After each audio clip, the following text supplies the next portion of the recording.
And then the second thing we got to talk about before we get to G1, the thing that's been blowing up Twitter, it's taken Twitter by storm, the Suzuki incident, which happened last week on AEW Dynamite. Jon Moxley defeated Minoru Suzuki on Dynamite, but, you know, we didn't get something on Dynamite. We didn't get the Kaze ni Nare that we normally get during a Minoru Suzuki entrance, and this just set Twitter on blaze. And friend of the show, Dan Coffin, asks, what were you doing at the exact moment of the Suzuki incident? I was watching Dynamite, ready to fire off a snarky tweet, which I did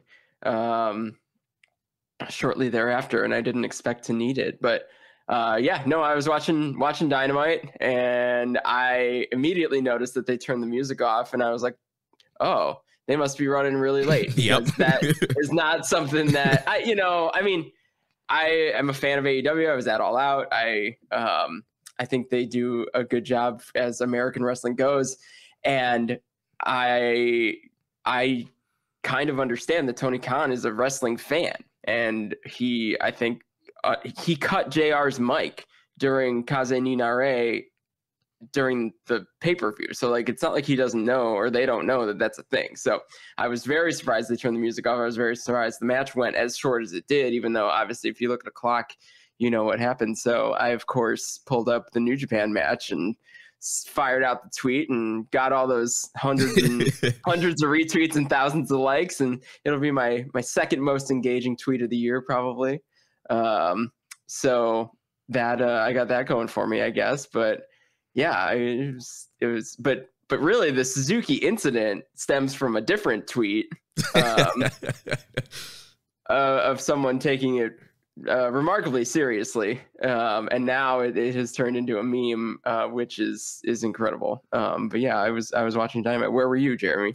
Yeah, I too was also watching Dynamite over at my girlfriend's house, and yeah, you know, I was all jacked up. Suzuki versus Moxley.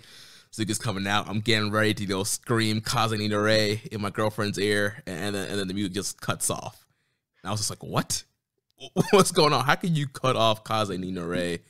But you know, Dynamite, it's a packed 2 hours, man, and they run every minute out. And yeah, this obviously they're short on time, had to cut the music, but obviously it seems like AEW is going to turn this into a positive. Suzuki and Archer, Suzuki-gun reunion. They're going to be calling out Moxley and Kingston this week. They're running with the Suzuki incident on their Twitter and social media, so it's now canon. And yeah, and the memes were just hilarious. I contributed a Nick Aldis quote into the Suzuki incident, so just some great stuff. It's really phenomenal how the internet can take something and make it into something great, really. Yeah. Similar question from EMJ Does PR, but he also asked how you felt and the impact it's had on your wrestling fandom. Well, I'm no longer a fan. I'm merely an analyst now. No.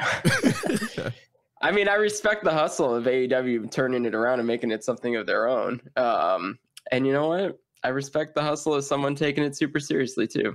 So it's a really big deal to some people. Yeah, I mean, I love New Japan. I love Suzuki. I love screaming Kaze ni Nare, but I don't think I love it to the point of where I'm gonna, you know, throw my neck out there and get slaughtered for it. I'm certainly not calling for heads either. Yeah, but I'm willing to jump in on all the jokes though. Question here from Hawaiian Punch VB. Is it time to close the Forbidden Door forever after the Suzuki incident? I think we should open it wider. I mean, the Forbidden Door is just a hallway at this point. So I don't even know if there's a door attached anymore.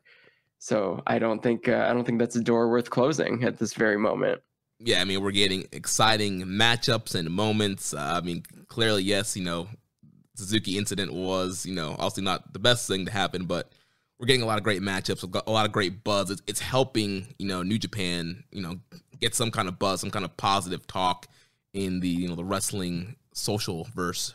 Next question here from Dom Homie 101. Thoughts on Suzuki's appearance on AEW Dynamite? Will we ever see a New Japan guy get a victory in the AEW ring? And do people in Conland do a better job of introducing the NJPW wrestlers to the audience?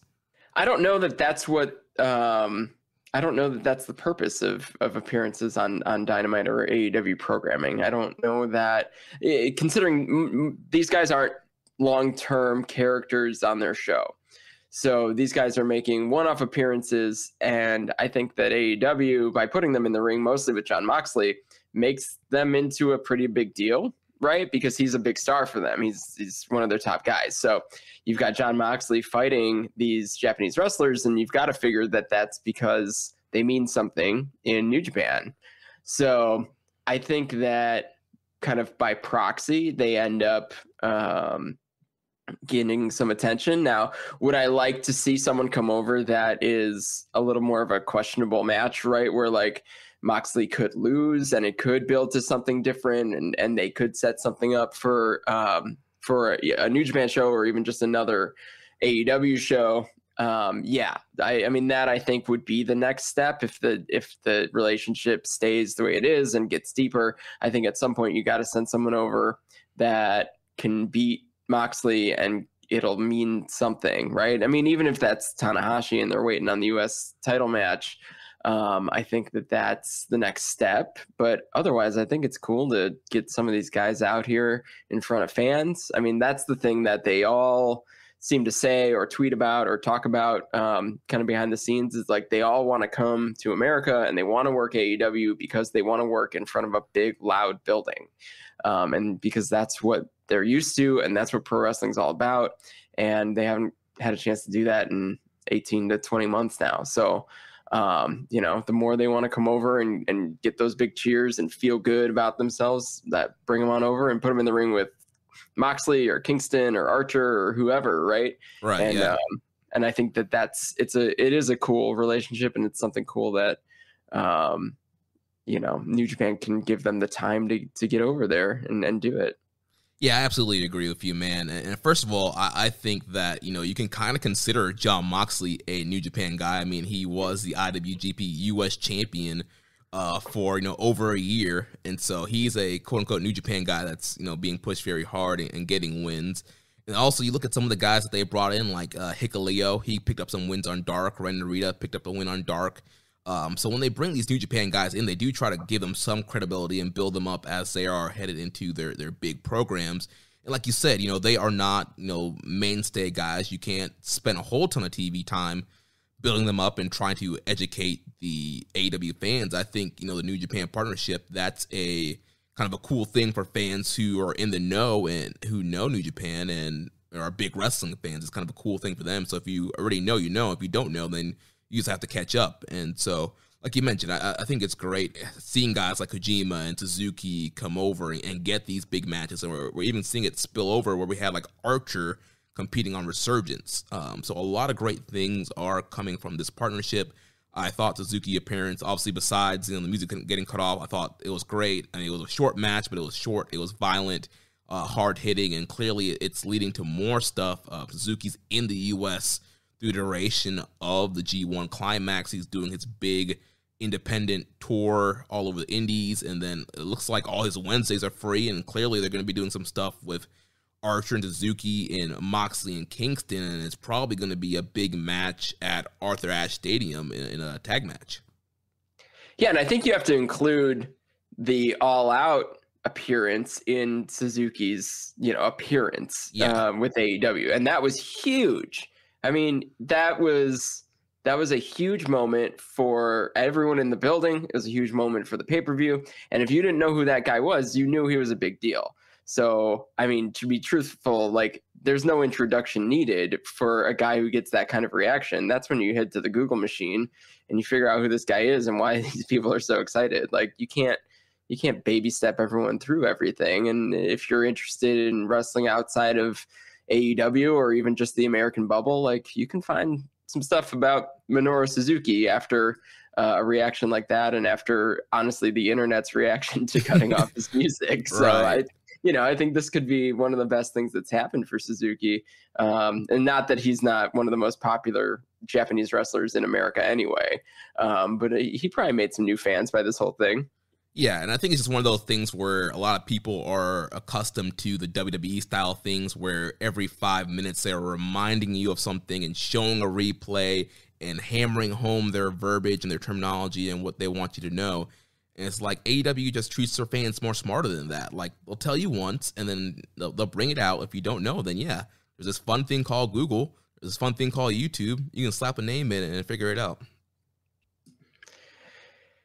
Yeah, and I don't know if the plan was to do this tag match or if this came of it as a make good, but either way, that's going to be fun too. I mean, and a guy like Eddie Kingston's probably over the moon, Oh, yeah, he's salivating to get in on that stuff. Yeah.